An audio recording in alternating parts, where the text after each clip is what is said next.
You're listening to the Corbett Report. Basically, there are 4 elements that I have to receive information regarding. South of inland risk, you check on that. 179, that's affirmative. Wind is very. Marks the worst U.S. terrorist attack in history, the bombing of the Alfred P. Murrah building in downtown Oklahoma City. The explosion shook central Oklahoma, killed nearly 170 people and injured more than 400 others. Someone had detonated a Ryder truck filled with explosives outside the building. The only suspect actually charged in the bombing so far is Timothy McVeigh. Timothy McVeigh. Timothy McVeigh. Timothy McVeigh. Timothy McVeigh, the Oklahoma City bomber, the face of American terrorism, the face of evil. On the morning of April 19th, 1995, the Alfred P. Murrah building was torn apart by explosions, killing 168. Office workers, passers-by, children in the building's daycare center. Horrified, a nation in grief turned to the authorities for answers. Now, 20 years after that tragic day, we all know the story the public was told. Less than a week away now from the 20th anniversary of the Oklahoma City bombing. It's still the largest act of domestic terrorism our country has ever seen. At approximately 8:40 in the morning on April 19, 1995, a slow-moving Ryder truck was seen near the Alfred P. Murrah Federal Building in Oklahoma City. A Ryder truck loaded with a diesel fuel and fertilizer bomb blew up next to the Alfred P. Murrah Federal Building, cutting it in half. 168 people, including 19 children in its daycare center, died. There you can see as the building was just simply cut away by this huge explosion. Collapsed into a shifting house of cards. Pulling at the rubble, they sometimes wonder whether they're tugging the piece that holds it all up. The nationwide search for suspects in the Oklahoma City bombing. The government has claimed McVeigh was alone.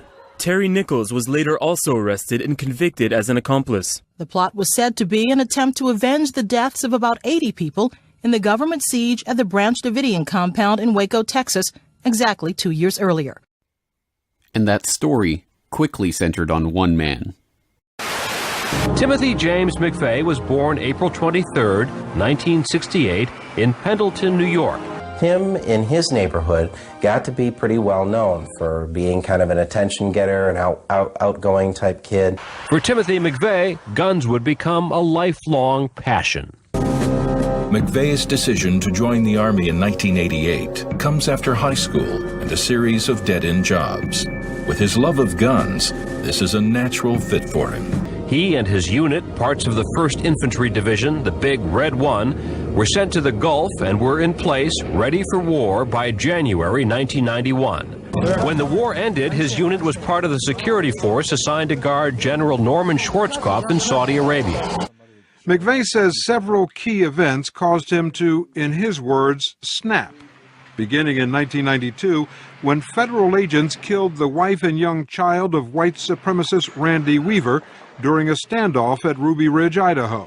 A call for an imminent war with the government spreads to cell groups across the far right.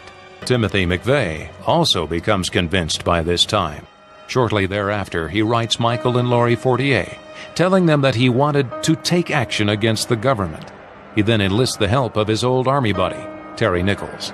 The Regency Tower security cameras photograph McVeigh's Ryder truck passing by on his way to the Murrah building. One of the individuals believed to be responsible for Wednesday's terrible attack on the Murrah Federal Building in Oklahoma City has been arrested. A highway patrol officer pulled over Timothy McVeigh less than 2 hours after the bombing for a missing license plate. In 1997, McVeigh was found guilty on 11 federal counts of murder and conspiracy. He was sentenced to death and executed in 2001. Timothy McVeigh. We've been told so much about him. What he did, why he did it, what it meant for America. But how much of it is true? For 20 years, a handful of tireless researchers have been working to expose the lies surrounding the legend of Timothy McVeigh, the lone wolf terrorist mastermind.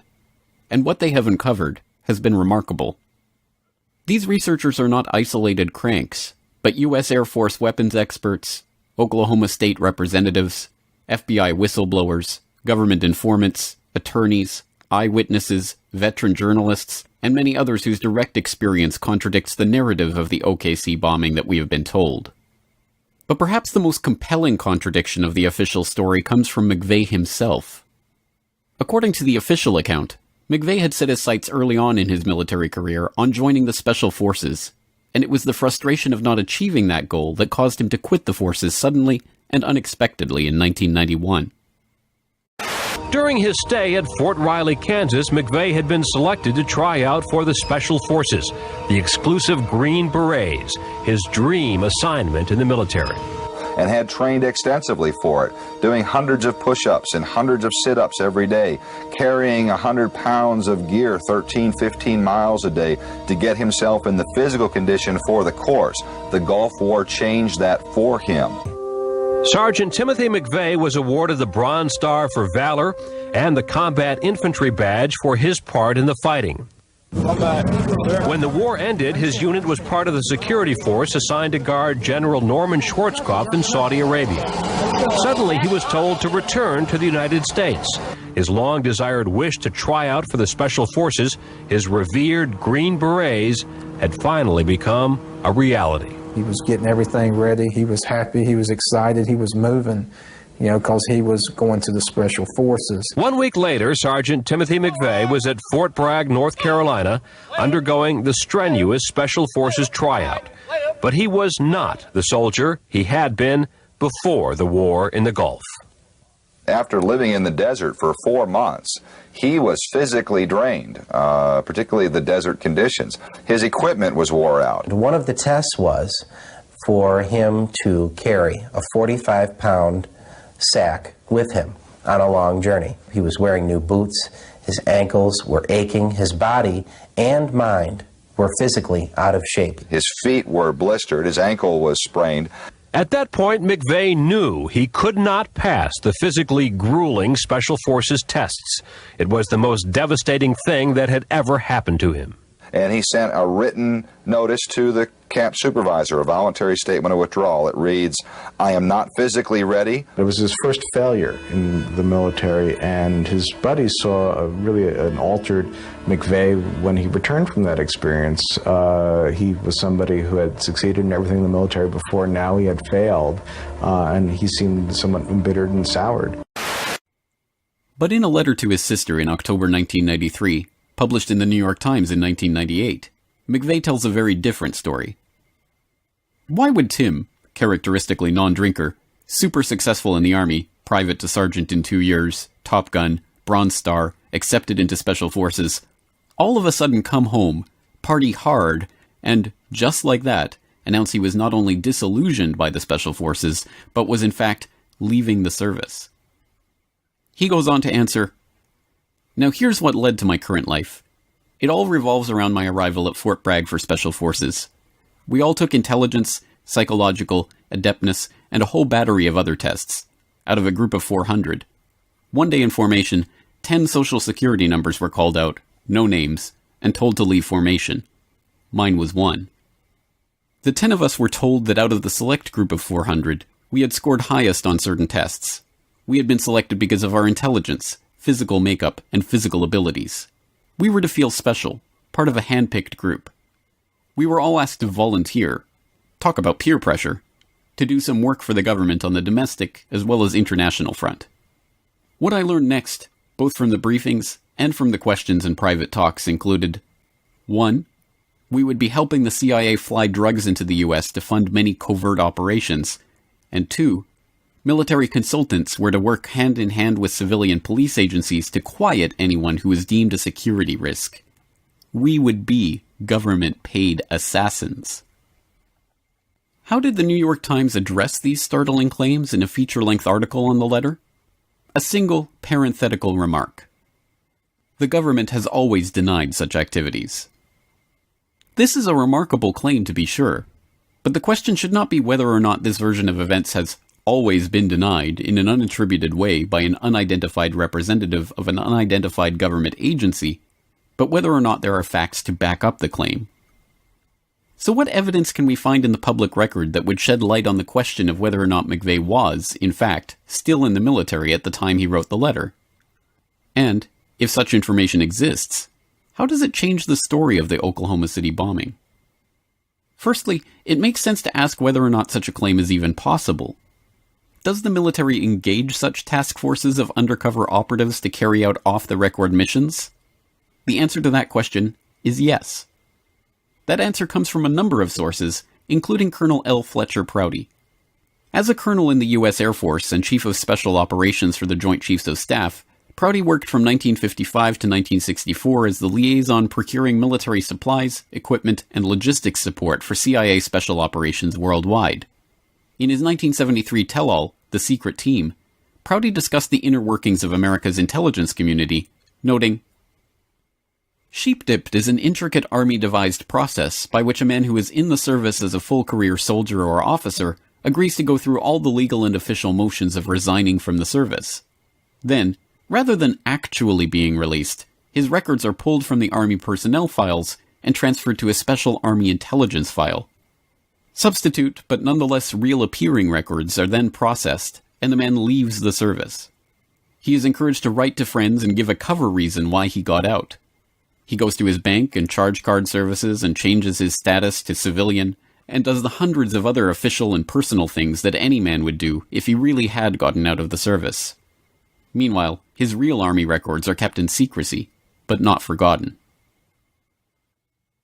This tactic was used, for example, in Project Heavy Green during the U.S. military participation in Vietnam in the 1960s. Restricted from deploying troops in Laos by the 1962 Geneva Accords, 48 Air Force personnel were instead sheep-dipped and deployed in Laos as civilian employees of Lockheed to service a bombing radar installation there. But was McVeigh sheep-dipped? By its very definition, this process is designed to be hidden from public view. Under such an operation, McVeigh's resignation, paperwork, even his personal life, would all look exactly as it should if he had genuinely been discharged from the military. Even more frustratingly, the sources of information that could potentially prove that McVeigh was in fact sheep-dipped are being deliberately kept from the public. Take the testimony of Terry Nichols. He is serving an unprecedented 161 consecutive life sentences for his part in the bombing at ADX Florence, a supermax prison in Colorado where he shares a cell block with Ramzi Youssef and Ted Kaczynski. In 2007, he provided a sworn deposition to attorney Jesse Trentadue where he stated, "In December of 1992, Timothy McVeigh told me that while he was serving in the U.S. Army, he had been recruited to carry out undercover missions." McVeigh again told the same story to one of his fellow inmates on death row, David Paul Hammer. McVeigh told me and another inmate here that he was actually an agent working for a guy he called the Major, and he allegedly met this man when he reported to for special trainings duty, and he was told to wash out his special training and asked to accept what was called black ops operations, and he would be working as an independent person as a part of, and that he would recruit people to be in his unit. According to McVeigh, this association went on for several years, from the end of 1992, throughout the days of the bombing of the Murrah building on April 19, 1995. Unsurprisingly, perhaps, the federal government has made it as difficult as possible for the general public to access this information or find out more about these claims. After granting the interview discussing McVeigh's military connections, Hammer was placed on lockdown and even prevented from contacting his attorneys. After receiving Nichols' sworn declaration that McVeigh was an undercover Army operative, attorney Jesse Trentadue was prevented from gaining access to depose Nichols by a federal judge. The judge in McVeigh's own case also placed sensitive documents obtained by the defense during discovery under seal, documents that the producer of Oklahoma City bombing documentary A Noble Lie claims prove these connections. So perhaps we can start with just laying out the parts of the record that we can all agree on about Timothy McVeigh and his background. Well, he actually served in the U.S. Army. He was on the security detail for General Schwarzkopf, at the time the Allied Supreme Commander of Allied Forces in the first Persian Gulf War back in 1990. And he was a sharpshooter and a sniper. And he was commended, actually, when he was in custody in the Denver County, or the Denver Federal Courthouse awaiting trial. The Army had to award him 2 medals of commendation for his stellar service. As far as the Special Forces, where it's still murky, we weren't able to find any documentation to support the fact that he did work Special Forces. But we do know that he was an employee by the CIA. He was a drug smuggler and a professional assassin. And this was in the 2.5 years leading up to the devastation of April 19, 1995. We also know that he was on a joint task force with the ATF and the FBI trying to recruit people to help him blow up federal buildings in 7 different cities around the United States. What you have just said will be stunning to those who have only heard the mainstream narrative of McVeigh. So let's talk about the pieces of evidence that document what you're talking about. We were able to go through the Defense Council records. Stephen Jones was very generous in giving us access to those records. They're stored at a particular institution on the campus of UT Austin. And through the hard work of Wendy Painting, one of our key researchers, oddly enough, she was born and raised less than an hour from where McVeigh was raised in upstate New York.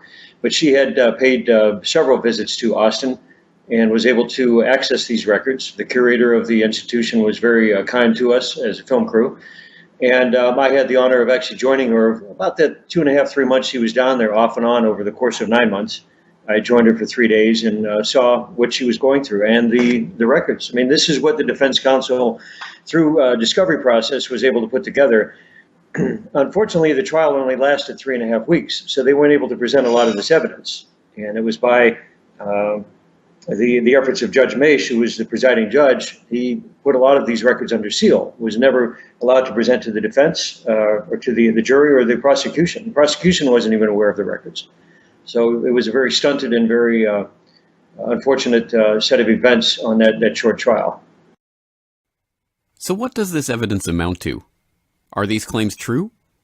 Until McVeigh's full defense records are unsealed, or witnesses like Nichols and Hammer are deposed and their testimony investigated by a grand jury, researchers will have to rely on evidence in the public record to corroborate these claims and arrive at a better understanding of the bombing and McVeigh's role in it. We do know that in August of 1993, Director Bill Bean recorded some footage of Camp Grafton, a National Guard training center that provided explosives and demolitions training, while scouting locations for a film shoot. While filming at Camp Grafton, 1.5 years after McVeigh's supposed discharge from the Army, Bean had an encounter with a man he now firmly believes to have been McVeigh.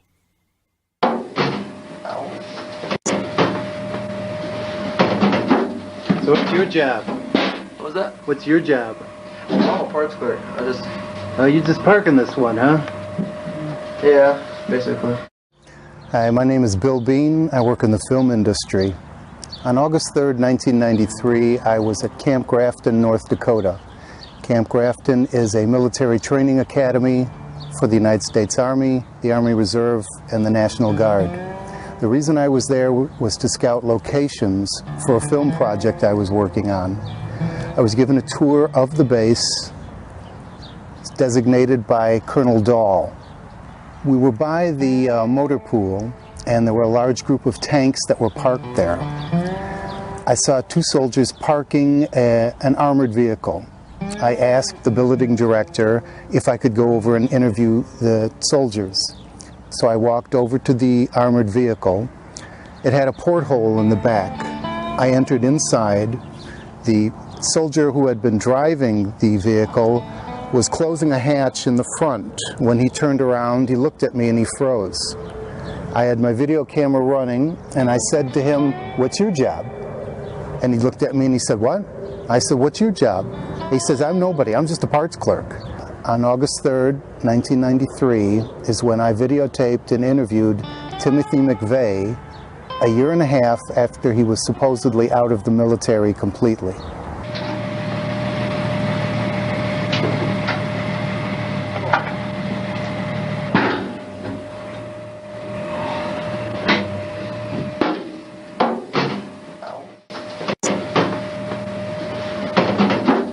So what's your job? What was that? What's your job? I'm a parts clerk. Oh, you just parking this one, huh? Yeah, basically. Was McVeigh involved in explosives training at Camp Grafton after his supposed discharge? Camp Grafton denies that McVeigh was ever present on base, but beyond the physical resemblance to McVeigh, Professor Michael Blomgren of the University of Utah conducted a voice analysis of the tape and found an 86% match between the person speaking on the tape and audio of McVeigh's interview on 60 Minutes. I ended up going to Professor Blomgren at the University of Utah, who's in the speech pathology department. He did a voice forensics test. He did various computer and scientific tests on it, and did human voice analysis tests also. His final report to me was that he would testify in a court of law that this is Timothy McVeigh. He had compared it to a 60 Minutes interview and found a near-perfect, near-exact match.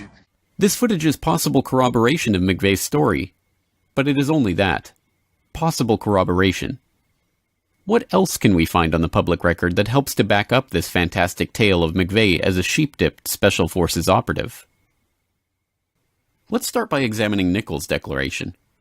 In it, Nichols, fearing for the safety of his family, notes, "I cannot possibly discuss in this declaration all the information I have concerning the Oklahoma City bombing and others involved, but crucial parts of this terrorist act remain hidden from the American people, especially the identities of the others unknown who collaborated with McVeigh in the bombing." Nichols goes on to reveal the name of one of these collaborators.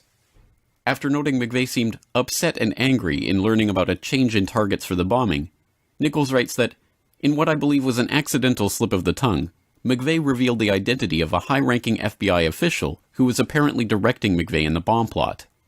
The name McVeigh let slip was Larry Potts, lead FBI agent at Ruby Ridge. According to Nichols, McVeigh was furious with Potts for changing the script on the bombing and, presumably, targeting the Murrah building. So, who is Larry Potts? Larry Potts was described as the Bureau's fastest rising star in the early 1990s, and as such was in the center of the Bureau's two most controversial incidents of that time: the Ruby Ridge shootout in which Vicki Weaver and her 14-year-old son were killed by federal agents, and the Waco standoff that ended with federal agents burning down the Branch Davidian compound, killing 76 men, women, and children. In May of 1995, directly after the Oklahoma City bombing, he was promoted to Deputy Director of the FBI, where he was Chief Operating Officer in charge of hundreds of criminal investigations. He was also the lead investigator on the bombing of the Murrah building. So do we have any evidence that the FBI participated in a cover-up of the OKC investigation? The answer is such a resounding yes that even high-ranking FBI officials have alleged just such a cover-up. We know there were 24 people that were interviewed by the FBI that said they saw Mr. McVeigh on April 19th with someone else, and they had no reason to make it up. They didn't have a dog in that fight. They didn't have any reason to make something up. They told the agents exactly what they saw, and the agents wrote it down. If only one person had seen it, or two or three, but 24 people say, yes, I saw him with somebody else. That's pretty powerful. That Danny Coulson, the man in charge of the FBI's collection of evidence from the Oklahoma City bombing, is himself alleging a cover-up, is significant. As Coulson points out, in the immediate wake of the bombing, the largest manhunt in the history of the Bureau was launched to find the two men who were reported as having rented and driven the Ryder truck to its destination. John Doe number 1 was soon identified as McVeigh, but John Doe number 2, his accomplice, remained at large. Who is John Doe number 2, and where is he? Employees at the truck rental business in Kansas also helped with a sketch of a man who they say was with McVeigh, a square-jawed suspect with a tattoo on his left arm. Authorities made a second, then a third sketch of John Doe 2 with a ball cap, based on a description from an Oklahoma City man who says he gave McVeigh and John Doe 2 directions to Northwest 5th and Harvey, the Murrah building, 30 minutes before the bombing. So he pulls up and, gets out of the truck? No, he pulls up and I go up to the truck. I went to see what he needed. He said he was kind of lost a little bit, so he was looking for 5th and Harvey, was the words he gave me. He did not distinct a building, the Murrah building or nothing like that. He just asked me where direction of 5th and Harvey was. I kind of tried to explain it to him verbally, and he could seem a little confused by the way I was explaining it to him. So at that time, he got out of the truck, and I kind of walked him about 3 or 4 feet from where we were standing and pointed it out to him, the direction where it was. Now, all these accounts share a common and unsettling similarity. The witnesses say they saw several accomplices, including the infamous John Doe number 2. ATF officials tell us the elusive John Doe is still part of this case, but will not comment any further. However, they did tell us that there's a lot about this case we don't know yet, information you can't find in the indictments against Timothy McVeigh, Terry Nichols, and Michael 48. The first man is of medium build with a light brown crew cut, and he is right-handed. McVeigh is identified as the mystery man John Doe 1 and arrested. The second man is also medium build. He's further described as 5 feet 9 inches to 5 feet 10 inches tall, with brown hair and a tattoo visible on his left arm. What happens next is a conspiracist's dream. John Doe number 2 remains at large. He should be considered armed and extremely dangerous. But 2 months later, the FBI calls off the search. The official line is, John Doe 2 doesn't exist. Why was the manhunt called off? Why were 24 separate eyewitnesses along the Ryder truck's route that morning dismissed as having imagined his existence? Is it because even more damning evidence of John Doe number 2's existence, and more importantly his identity, was about to emerge? It was just hours after the bombing when the news channel first told you about the possibility that surveillance cameras may have captured the explosion and the killers on tape. Our sources and sources for the LA Times describe what's actually on those tapes. The information shows some huge surprises, the biggest that it may have been John Doe number 2, not Timothy McVeigh, who detonated the bomb. Brad Edwards has the latest on the investigation in this exclusive News Channel report. Our new information comes directly from a source that has seen parts of those surveillance tapes. It also comes from reports now in the Los Angeles Times. But perhaps the biggest surprise is contained in the news channel's own information.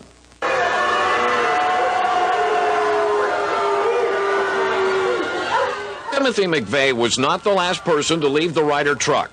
In fact, another man sat inside the cab of the truck after McVeigh got out. We believe that man is John Doe number 2, a man who, for all we know, is still on the loose, leaving open a vital question. Was it John Doe number 2 who actually set off the bomb, not Timothy McVeigh, as we've all been led to believe? News Channel 4 has for weeks been demanding copies of the surveillance tapes from the FBI. The federal government so far is dragging its feet. But many people in the investigation have seen the tapes, and now so has a source willing to describe to the news channel what the tapes show. The LA Times report shows there was a surveillance camera near the corner of 5th and Harvey and another near the corner of 5th and Robinson. Federal investigators recreated the time sequence leading up to the bombing by matching the video and still photos from the surveillance cameras. Since we can't show you the tape ourselves, we're reenacting what our source says he saw on those tapes. As witnesses told the news channel before, the tapes show the Ryder truck parked in front of the Murrah building where we now know the blast went off. As witnesses also told us, the tape showed 2 men sitting inside the Ryder truck. A man strongly resembling Timothy McVeigh gets out of the driver's side, steps down. He then appears to have dropped something on the step up into the truck. He bends down and appears to pick something up off the step. Then he turns and walks directly across 5th Street toward the Journal Record building. All this time, John Doe number 2 is still inside the Ryder truck's cab, sitting on the passenger side. Time passes. The surveillance tape is time-lapse photography. Without knowing exactly the time interval between shots, our source can't be sure how long John Doe number 2 sat in that cab.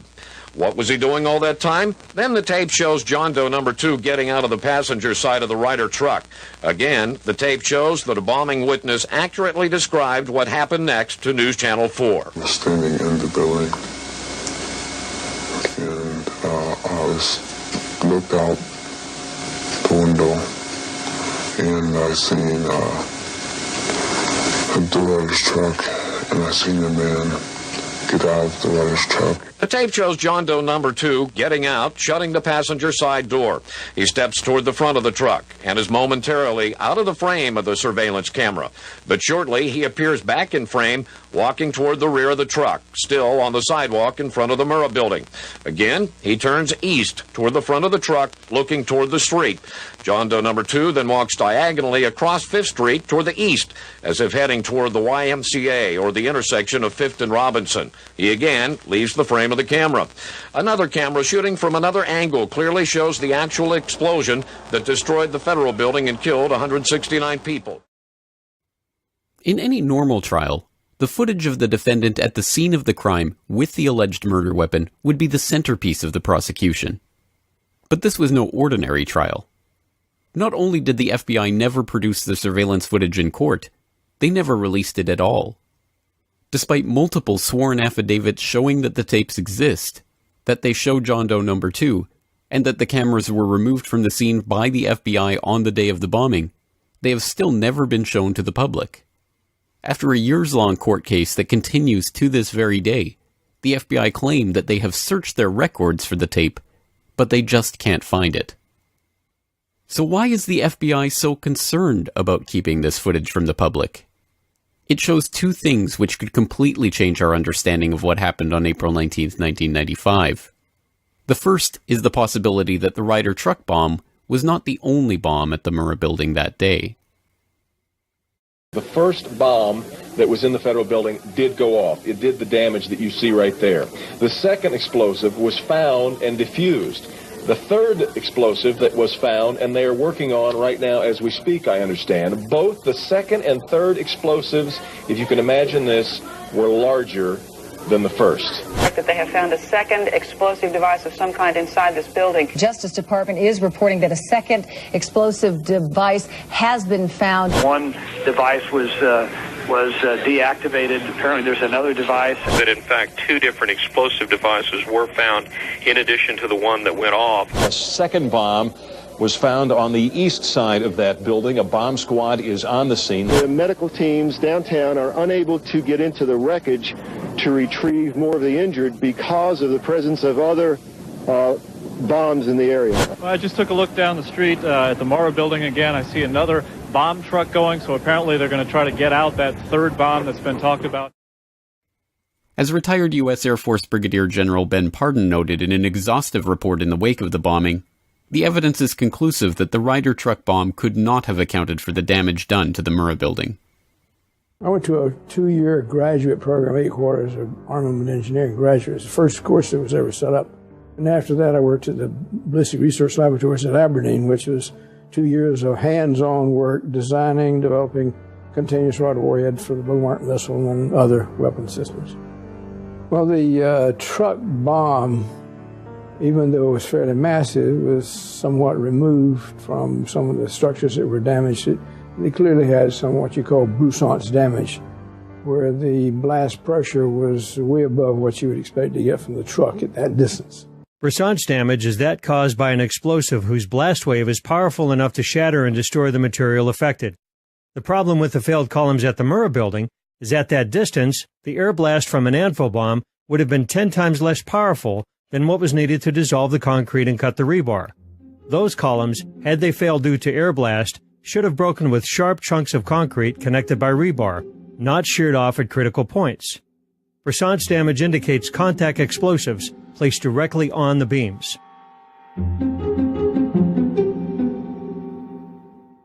Even more perplexing is the total collapse of column B3, which caused the floors on the east side to pancake onto one another. The building was gutted to within feet of the other side. Column B4, closer to the truck bomb, is completely intact. Yet we are supposed to believe that a blast wave traveled through B4, leaving the sheetrock almost untouched, and completely destroyed the column farther away. And most of the front columns were destroyed when the supporting header beam failed. But the cause of failure, supposedly being air blast, should have thrown it into the building. Instead, it fell straight down and rolled towards the crater. General Parton's report was conclusive. The Murrah Federal Building was not destroyed by one sole truck bomb. The major factor in its destruction appears to have been detonation of explosives carefully placed at 4 critical junctures on supporting columns within the building. Many independent experts concurred with the Parton report. Sam Cohen, inventor of the neutron bomb, issued this statement. I believe that the demolition charges in the building that were placed inside at certain key concrete columns did the primary damage to the Murrah Federal Building. It would have been absolutely impossible and against the laws of nature for a truck full of fertilizer and oil, no matter how much was used, to bring the building down. The FBI put all their weight behind the lone bomber theory and tailored the evidence to fit that scenario. Dr. Frederick Whitehurst, a supervisor at the FBI crime lab, turned whistleblower over the Bureau's handling of the evidence in the Oklahoma City bombing. Released a report today condemning the FBI crime lab for mishandling evidence and for slanting its analysis. The report is expected to specifically criticize the lab's handling of the Oklahoma City and World Trade Center bombing cases. It was the allegations of FBI whistleblower Frederick Whitehurst that sparked that investigation. Forced to resign, Dr. Whitehurst testified in Terry Nichols' trial that a fellow FBI chemist had changed his findings and lied under oath after meeting with federal prosecutors. The Office of the Inspector General, or OIG, investigated Whitehurst's charges and issued a report which concluded that the FBI crime lab had improperly identified the characteristics of ANFO, the weight of the bomb, the detonation system, and even what kind of explosive was used. But perhaps even more importantly, the missing surveillance tapes from the Murrah building threatened to reveal the identity of John Doe No. 2. And as it turns out, there is every reason to believe that the missing accomplice in the case is, exactly as McVeigh himself alleged, a government informant, agent, or operative. Documents obtained under the Freedom of Information Act over the past decade have exposed a long-classified FBI operation from the early 1990s. This operation, dubbed PATCON for Patriot Conspiracy, involved FBI infiltration of the militia movement, including the very circles that McVeigh himself, model soldier and Special Forces recruit, was now moving in. Attorney Jesse Trenadu has been one of the most outspoken voices about the PATCON operation and how it relates to the events in Oklahoma City. As I pursued this over the last 16 years and lots of lawsuits and fights with the FBI, I stumbled across an operation that the FBI called PATCON, P-A-T-C-O-N. PATCON was an acronym for Patriot Conspiracy. Mm-hmm. And the FBI began to distance itself from PATCON when I was probing, and they said it was just a simple operation where they were going to infiltrate some militia folks in Alabama who had stolen some night vision goggles from a military base and were selling them. But it was clear to me that PATCON was bigger than that, much, much bigger. And there were PATCON operations going on all over the country. And they referred to them as PATCON Group 1, PATCON Group 2, PATCON Group 3. PATCON, meaning that's the FBI's name for their wide-scale, you say, investigation and infiltration of the radical right in the early, mid-1990s. And it apparently went throughout the 90s because here last summer I received a phone call from a fellow who said, I've been seeing what's been posted on the Internet from your FOIA lawsuits with the FBI. And he said, you have all the pieces, but you just haven't put them together. And I said, what do you mean? He said, well, you just don't see the picture. And so he came to see me, and I directed him to Newsweek magazine and to some other reporters. He had been one of the top undercover operatives for the FBI in PATCON for almost 10 years. He had infiltrated some 23 groups. He started out believing it was the right thing. He wasn't, so many of these informants are people who are caught in the act of committing a crime and are forced to go undercover for the FBI. He did it voluntarily because he thought these hate groups, what described him as hate groups, were dangerous. In hindsight, he said he looked back on it and he sees now that the agenda was to infiltrate and incite the militia movement, the right-wing Christian movement, the violence, so that the Department of Justice could crush them. He said that Ruby Ridge was a PATCON operation. He said that Waco was a PATCON operation. He believed that Oklahoma City was, but he wasn't involved in it. But he did say that other members of the PATCON group were involved in Oklahoma City.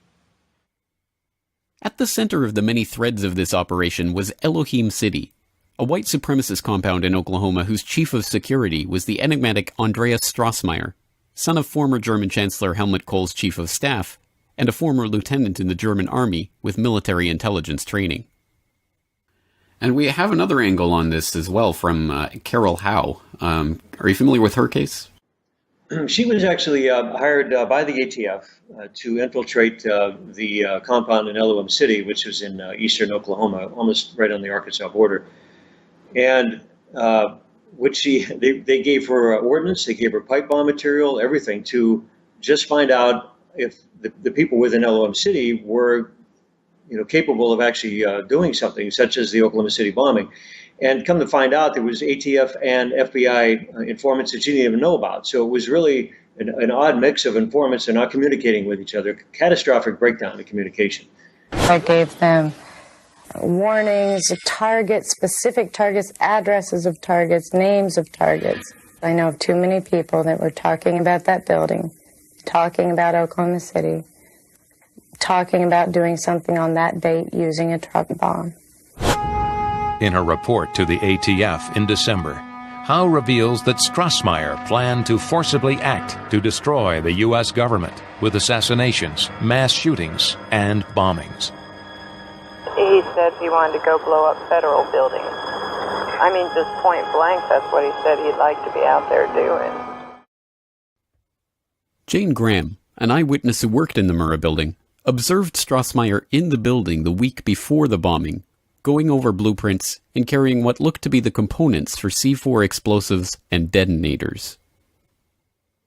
As alleged in David Hoffman's book, The Oklahoma City Bombing and the Politics of Terror, Strassmeyer first aroused suspicion that he was an undercover operative when he was caught in Texas entering a federal building at night with a key code. Did he have access to the Murrah building also? When we interviewed Jane Graham, who was a survivor, she said that when she went to work, it was either the day before or 2 days before, I don't remember which, she parked in the basement parking, and when she got out of her car and was walking across the parking garage, she saw 3 guys down there wearing coveralls and placing putty on the columns and stringing wire between the putty. Later, she picks out one of the guys from photographs and says, that's him, and it was Andreas Strassmeyer. Strassmeyer was there listening, going over the plans. He was listening to everything. He was what they were talking about, looking at place, pointing to things. But when they were talking, whatever they happened to finally be talking about, and when I was looking at him at that point, then he left and went over to the other side of the building so I wouldn't keep watching him. The second man that was there, who appeared to be military, he's the one that the man in charge told to put the stuff back in the car. The second man obviously was taking orders from the first man because he had wire in his hands, which I thought was telephone wire. It's that real light color, thin wire. And he also had what appeared to be gray putty. Well, that's exactly how you string composition C4 with det cord. Despite all of this evidence, Strassmeyer was never interviewed by the FBI as part of their Oklahoma City investigation before he had the chance to flee the country and return to Germany. This is just one of many examples of seeming foreknowledge of the attack that have since been covered up or suppressed by the FBI and the ATF. The government has claimed that they had absolutely no prior warning, and yet we start off with the interesting little episode where 2 Air Force bomb squad guys, and these are very special Air Force bomb squad guys that we know were cleared to work for presidential security, VIP security, and so on. They were ordered from Kirtland Air Force Base in New Mexico to Oklahoma City, arriving on Monday the 17th of April, 2 days before the bombing. Their orders were to go to a motel and wait there until contacted by the FBI. I had become aware of this information in 1997, developed some confirming information, but the key was that in the summer of 2001, 2 journalists had separate conversations with one of the 2 individuals on this bomb squad team. He admitted he was there. When asked in separate conversations by both journalists why he was there, he responded, you'll have to ask the FBI. There was this fairly large truck with a trailer behind it, and it had a shield on the side of the door, and it said bomb disposal or bomb squad below it. Authorities now claim in federal investigative reports that the huge, ominous truck with its trailer was being used by a deputy to run routine errands. Other documents obtained by 2020 show that someone called the Executive Secretariat's office at the Justice Department in Washington and said the Murrah building had been bombed. But this was 24 minutes before the blast. No action was apparently taken. Yet another witness, a rescue worker, says after she talked with an agent at the bombing scene, she also suspected the ATF was warned and agents stayed away from their office that morning. I asked him if his office was in the building, and he said yes, and I asked if there were any ATF agents that were still in the building, and he said no, we weren't here. Witness number one approached an ATF agent nearby. He claims he asked the agent what had happened, and witness number one says this is what the agent told him. He started getting a little bit nervous. He tried reaching somebody on a two-way radio. Couldn't get anybody, and I told him I wanted an answer right then. He said they were in debriefing. None of the agents had been in there. They had been tipped by their pagers not to come into work that day. Plain as day out of his mouth. They were tipped. Why wasn't anybody else? Any one of these indications of foreknowledge of the blast would be incredible enough.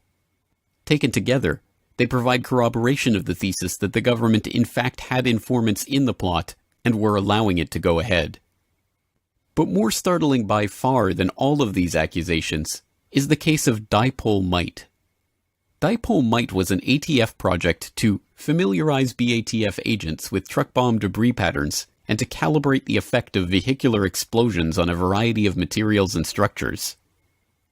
Beginning in 1994, the Bureau conducted a series of experiments at the White Sands Missile Range in New Mexico, blowing up vehicles with C4 and ANFO explosives and analyzing the blasts to gauge the effect of terrorist bombings on government buildings. Even more incredible, pictures emerged in 1997 of a Ryder truck parked at Camp Gruber Training Center in Oklahoma. The source of the image, who feared for his safety and requested anonymity, asserted that the images were taken in early April of 1995, just 2 weeks before the bombing. The National Guard did eventually confirm that the images were authentic, and that the Ryder truck's presence at the camp was related to a weapons sensor project connected with the Defense Advanced Research Project Agency, but issued a statement insisting that this Ryder truck and the weapons project it was associated with, quote, had no association whatsoever with the tragedy at the Alfred P. Murrah building, end quote. Could this be the other Ryder truck that witnesses reported seeing at Lake Geary several days before Timothy McVeigh and Terry Nichols arrived to construct their bomb? The official narrative dictates that Tim McVeigh alone rented the Ryder truck in Junction City, Kansas on April 17, 2 days before the bombing. He and Terry Nichols supposedly constructed the bomb on April 18. But the bulk of eyewitness accounts assert that the Ryder truck was at Geary Lake for several days before that. I retired April 11th, 1995, and after finishing up that morning, I decided to stop by here and fish at Geary State Lake, which is right in this general area here that I was fishing from, the pier or jetty. And I stayed here most of the afternoon fishing, of course, with no luck. And later on that afternoon, I had decided to maybe go back over this way over here to the other point back here and see if I'd have any luck. When I noticed a Ryder truck over there. I was sitting at home one day, and my wife came in from work, and she said that she had been stopped in a roadblock up here at Geary Lake in reference to the Oklahoma City bombing and the making of the bomb here at Geary State Lake and with a Ryder truck. And I said, well, you know, I had told you about the Ryder truck I had seen there before this. And that's how I became aware of it. And then the next thing I knew, she told the ATF and FBI, the people at the roadblock, that what I had seen. And before I knew it, my house was swarming with agents. Multiple trucks, multiple bombs, government informants, prior warnings, Pat Kahn, John Doe No. 2, Andreas Strassmeyer. The indications of government participation and cover-up in the bombing itself continue to mount and mount, and they paint a very different picture of McVeigh than that of the lone wolf bomber that the government and media have spent 20 years asking us to believe in. But why? If there was government complicity in the plot to blow up the Murrah building, why would this be so? What would the government stand to gain from this? Firstly, PatCon gained its objective of discrediting militias, gun rights groups, and those concerned about governmental overreach once and for all in the mind of the American public. The United States of America, they believe that the United States government is prepared to usurp the Constitution and break down doors and confiscate guns. Am I lying to these people, Bob Fletcher and Jim Trockman? John Trockman. John, sorry, it says John here. You believe this? No, not quite like that. Not the U.S. government. Which government? The one world government? Yes, sir. The United Nations? Yes, sir. And you're in the woods now, and you're not, neither of you, you're not in the woods? No, no, no. Yeah, you're from Montana, the city of Noxon? Yes, sir. The little town of Noxon. 350 people. Maximum. Aha. And you living in the woods? No. No, you're not. Is anybody in Montana? Just their plain homes. You're sitting next to Ray Southwell, who does, from Michigan. You gather in the woods, don't you? In Michigan? When we train? Yeah. That's correct. But you're not living there. I don't quite understand when you say living there. I live in northern Michigan, and I have 20 acres that I live on, and there's a house there. Right. Secondly, an ATF that had suffered a severe backlash from its mishandling of events at Ruby Ridge and Waco could win public support and sympathy by parading as the victim of anti-government crazies. Thirdly, it provided new life to the Omnibus Counterterrorism Act of 1995, a controversial bill introduced by Joe Biden 2 months before the bombing that would have given police broad new powers to use secret sources and secret evidence in terrorism proceedings. Widely denounced as an affront to civil liberties, the bill was languishing in committee. But all that changed on April 19, 1995. The very day after the blast at the Murrah building, the New York Times wrote about the bill that, after the Oklahoma City bombing, there were few surer legislative bets in Washington. The legislation morphed into the Anti-Terrorism and Effective Death Penalty Act of 1996 and was passed the next year, with President Clinton specifically linking the bill to the bombing in his signing statement. Years later, Biden claimed that his original bill was the core of what eventually became the Patriot Act. Fourthly, the bombing also conveniently destroyed a number of documents that were proving to be problematic for the Clinton administration. Documents that had all somehow or other ended up being housed at the Murrah building in Oklahoma City in April of 1995. Day 1, hour 2 of the bombing, the most significant event that happened is when they said they found other bombs in the building. The second most significant event was when they moved everybody back and held them back. There were still people alive trapped in the building, but they came in with 2 trucks and backed them up to the Murrah building, and a bunch of these guys dressed in blue jackets with no letters on the back started taking boxes of files out and putting them on this truck. We were told by a blonde female agent that there were files so serious to the government that until those files were located, there would not be any recovery effort. If you remember the Whitewater investigation in Arkansas, all the paperwork was stored in the Murrah building. They had FBI agents over in the fields the west of the Murrah building picking up paper almost all day long. And it was during this time that early in the investigation that I started receiving some various phone calls. One of them was a phone call from Little Rock, Arkansas. The guy said that he was a federal agent. He was not an FBI agent. He was not ATF. But what he did say was during their investigation of the Clintons, on all the drug running that went through Mena, Arkansas, and Lassiter's Ranch and all of that stuff that was going on at the time during Iran-Contra, that those records, when Clinton went to Washington, were transferred from there to the Murrah building. But what about McVeigh? What was his role in all of this? Criminal mastermind? Convenient patsy? Unwitting dupe? Or sheep-dipped operative, exactly as he claimed to be? It's at this point that most such investigations would end, with the narrator metaphorically shrugging his shoulders and suggesting that the secrets of the bombing might have gone to the grave with McVeigh himself. But this is not such a story. In fact, there are reasons to believe that McVeigh never actually went to the grave at all. He told us many times he would vacillate on this issue from time to time, but his main theme was that he was not going to be executed, that the major was going to have someone infiltrate the execution team, and that he would be given drugs that would feign the appearance of death, and he says the CIA and other people use these drugs, and that they would be taken out, and he would be brought, given some type of medication that would counteract the other, and that he would be rewarded for serving his country.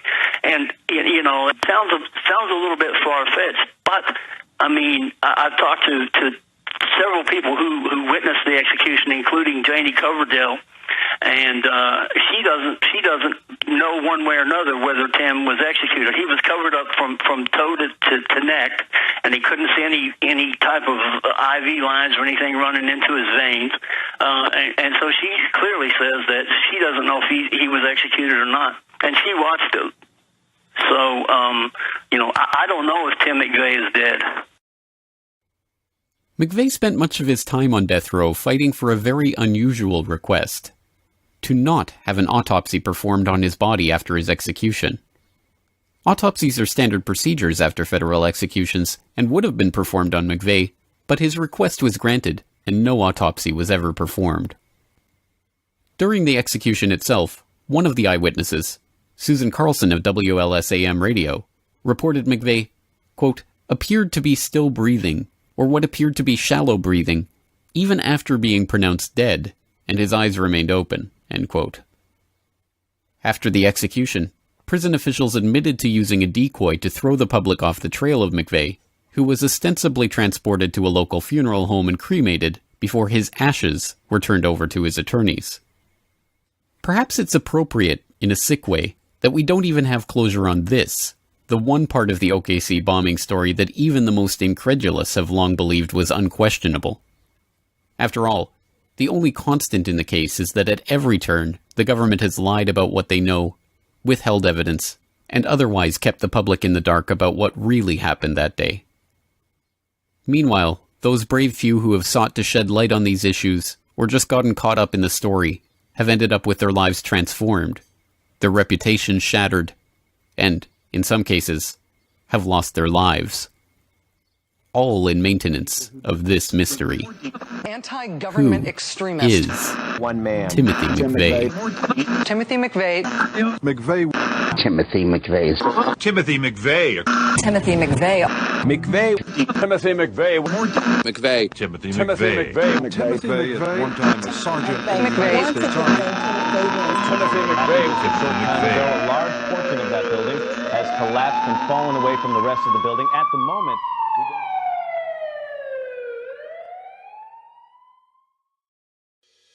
The Corbett Report is brought to you by you. Your support makes the Corbett Report possible. Sign up for the subscriber newsletter or purchase a DVD at corbettreport.com/support.